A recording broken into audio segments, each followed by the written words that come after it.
if you're investing. Investors will. The podcast for all things real estate investing.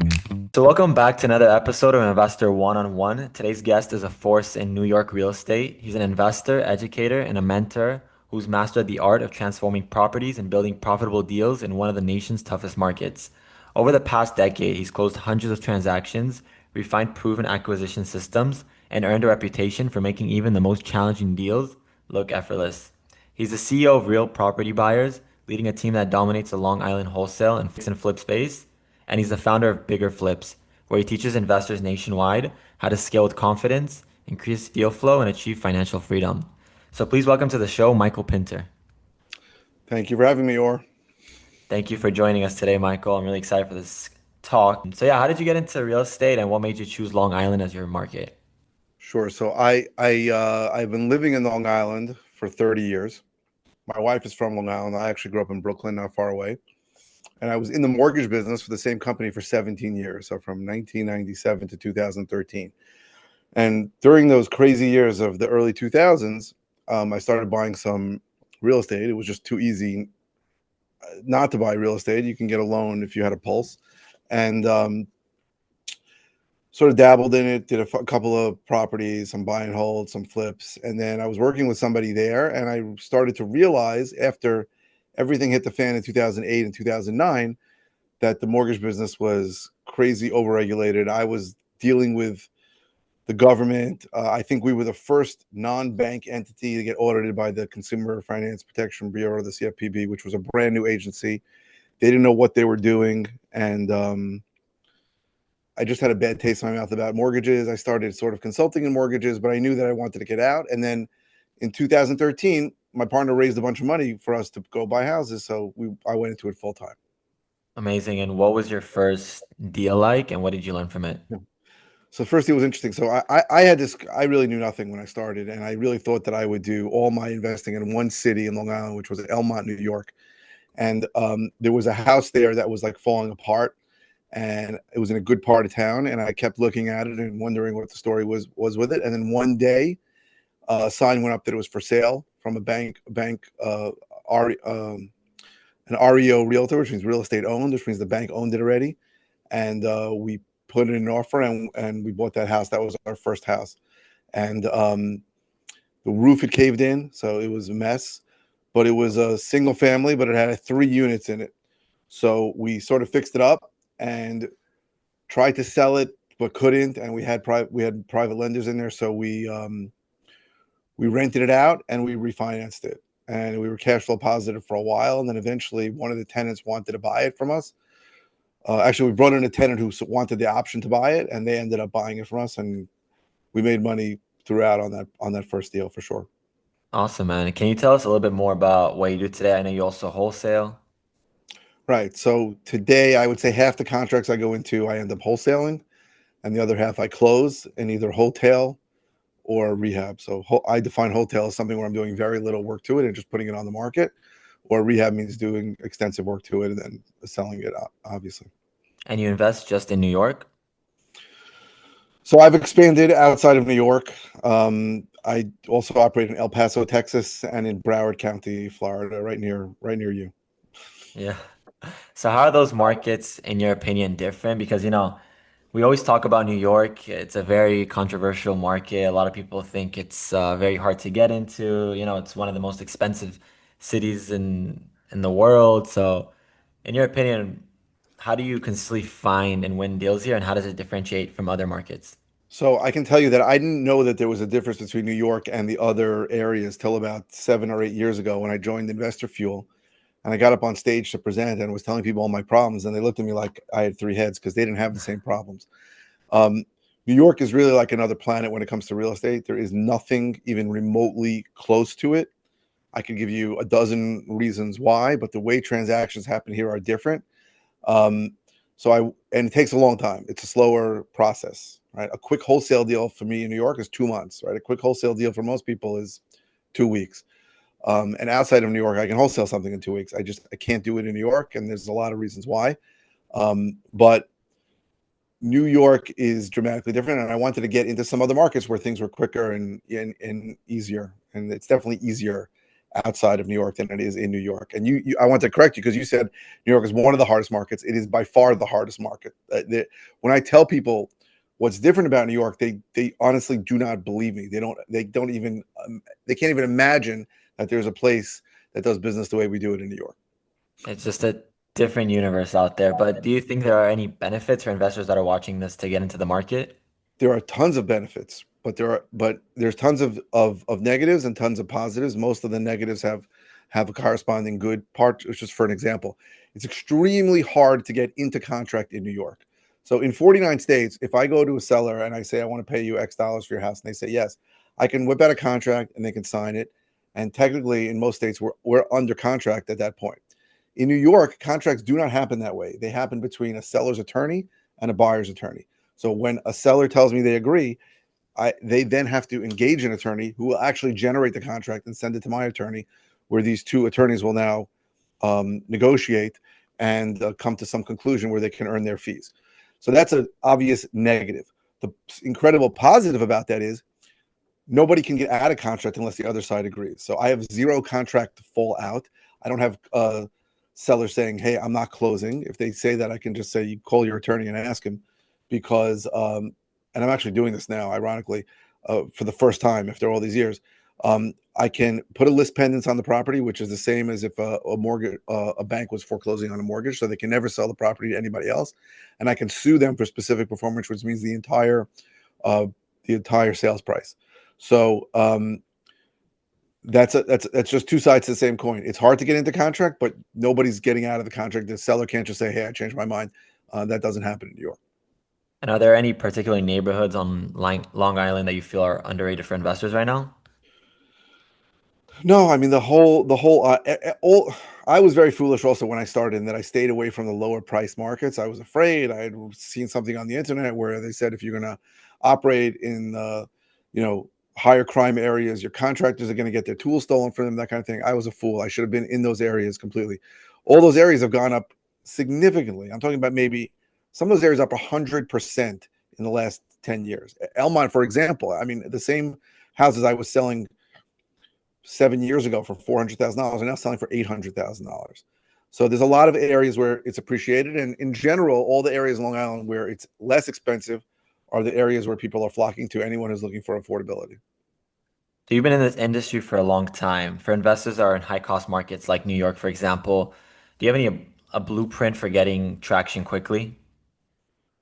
I don't think there's any blueprint for getting traction quickly. I think you have to. I think the mistakes I see people making is that first of all, they don't go direct to seller and they look for on market properties. That's a huge mistake. In New York, there's never been a time since I've started this, and I started investing part time in 2004, where there was any kind of decent amount of deals that were on the MLS. So you have to market consistently in some method to off market sellers. That's what you have to do. It's crucially important, and a lot of people it doesn't register them. It didn't register for me for really the first 4 years I was in business.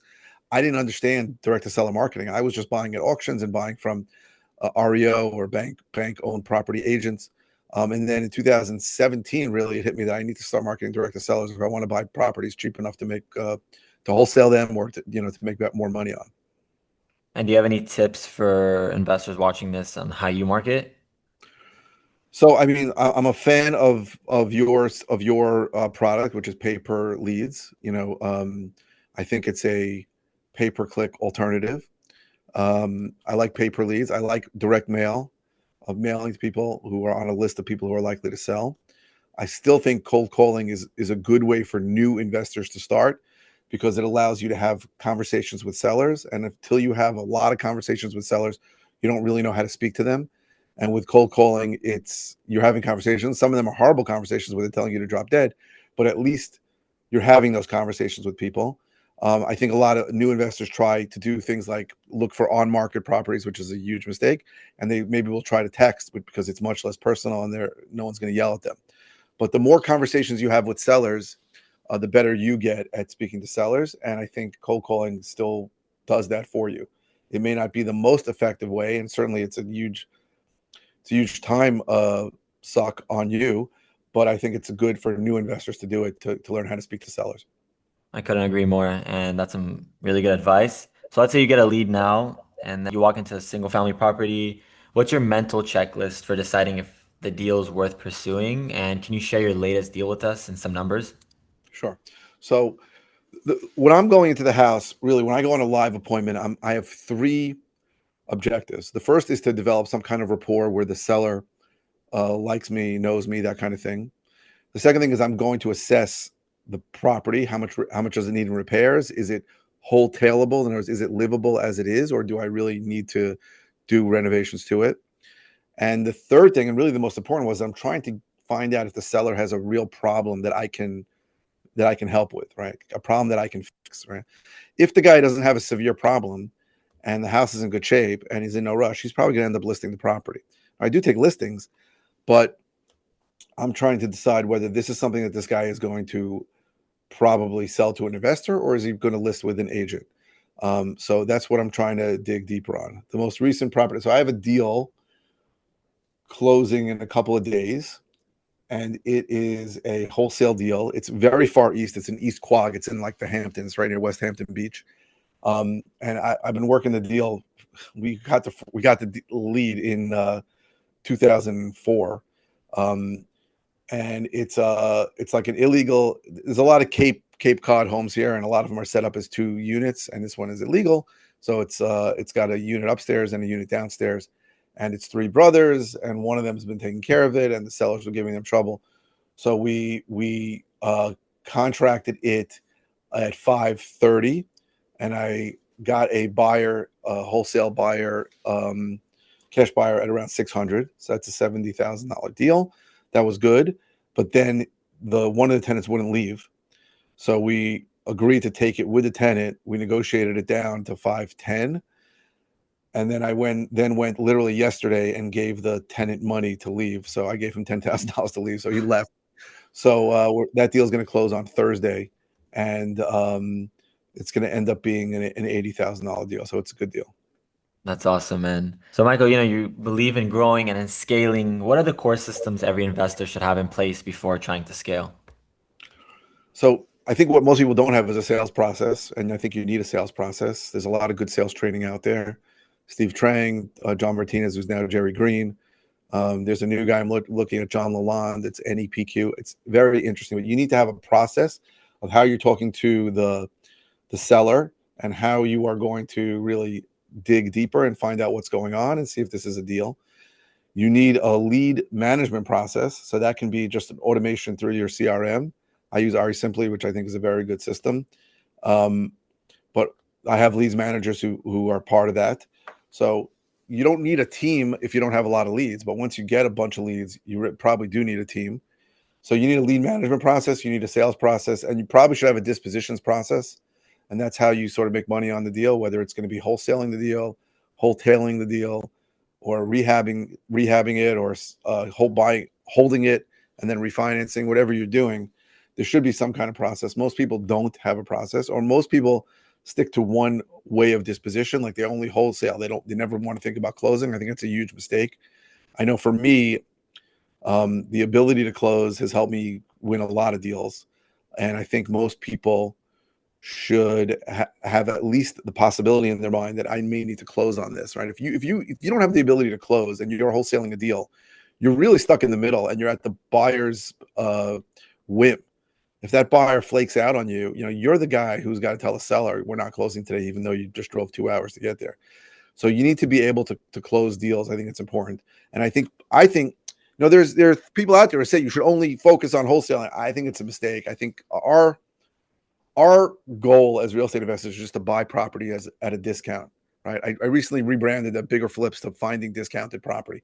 Once you get properties under contract at a discount, the way you make money on it is there should be options, right? If you're getting something cheap enough to wholesale, you should try to wholesale. If you can't wholesale, then maybe you can wholesale it, maybe you can rehab it, but at least you have options. Like I sleep well at night. If I was only wholesaling, I probably wouldn't sleep as well because I'm at the whim of buyers who anything can happen to that.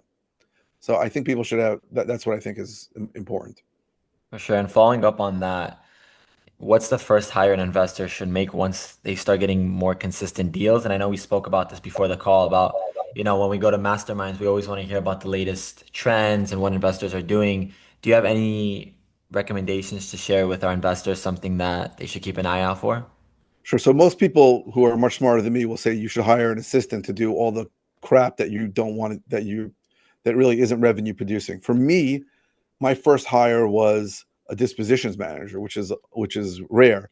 But I think what you have to do when you're hiring is look at the things that you have to do in your business, find the things that either aren't getting done, even though you should be doing them, you're just not doing them. For example, a good example a lot of people have is like bookkeeping, like they just won't do it. So you find the things that are not getting done and the things that you hate. For me, dispositions was something I hated. So I had a situation about 12 years ago where I think there's a second property or third property that I did, and we had this open house. We rehabbed the property and we had an open house, not an open house. We had it listed for sale, and it was a tight deal. And I was so eager to sell it that I think I left my kid's birthday party in the middle because a buyer called me and said they want to come see it. And I was thinking, well, if I can save 2% on this, I think I was selling the house for 400,000. If I can save $8,000 because this guy is not represented by a buyer's agent, it's worth it. So I left my kid's birthday party. I went to this house and I used to do all these crazy things like put drops of vanilla extract on the incandescent bulb so the place would smell good. And I open up everything and I'm standing there and I'm waiting and I'm waiting and I'm waiting. And the guy never showed up. Like I called and he's like, "Oh yeah, I changed my mind." And I Oh. said to myself, like, I cannot be responsible for this because I want to, blow my brains out right now. So the first person I hired was a dispositions manager to just show my houses and sell my houses because that was something that I just detested. So I think you have to look at the business and whatever you really don't like doing, or you sort of think you like doing it, but for some reason you're not doing it. That's what you have to hire for. And whether that's a dispositions manager, an acquisitions manager, bookkeeper, an assistant, whatever it is, that's what you need to hire somebody to do those things that are not getting done or that you just hate doing. I couldn't agree more. And behind every successful investor, there's always ups and downs. For you, what was the hardest lesson you've ever learned in real estate that ultimately made you better? And do you have any quotes or something that you live by? So ironically, I went into contract on a property in East Hampton, which is not that far from the property in East Quogue I just told you about. And I didn't really understand the market. I had to give $100,000 deposit. That's another thing we didn't speak about in New York, but in New York, it's usually 10%. It's 10% at contract. And this was $1 million buy the Zillow value on it was 2.2 million. And I was sure that I could wholesale this for $100,000 profit. I didn't understand the market at all. I gave a way too big of a deposit. And in the end, I couldn't do to the house what I wanted to because there was some crazy easement on it, a scenic easement. So I got out of the contract. It took me a long time. We had to litigate. I got all my money back, minus my legal fees. But what I learned is that if you're in an area that you really don't understand, you got to be very careful and take very little risk because while East Hampton has $20 million mansions, there's this part of East Hampton was not a $2 million area. And even though I had two buyers who told me for sure they would pay me like $1.2 million for it, they both flaked out and did not end up buying it. And the guy ended up selling it while we were in litigation for like $800,000, so less than I was going to pay him for it. And that was a very valuable lesson. If you don't really understand an area, you have to be very, very careful. It's okay to get in there if there's limited risk, like you can do in most of the country, where you can go into contract without a big deposit, but don't put $100,000 up on a deal where you don't know what the hell you're doing. And Michael, as you know, this market is always changing. People don't know what to expect. The world's always changing. As an investor, you always have to be better in advance and always find new tools. If you had to start over from scratch today, but nothing but your wisdom and $20,000, what would be your first move in today's world of real estate investing? $20,000. So I think I would probably budget that out um, at least 6 months or maybe a year. I'd buy some leads from you or some other vendors, and I would get a list of people to call, and I would start calling. I might also find people who are interested in getting into the business where I would teach them how to do it, and maybe they can call for me.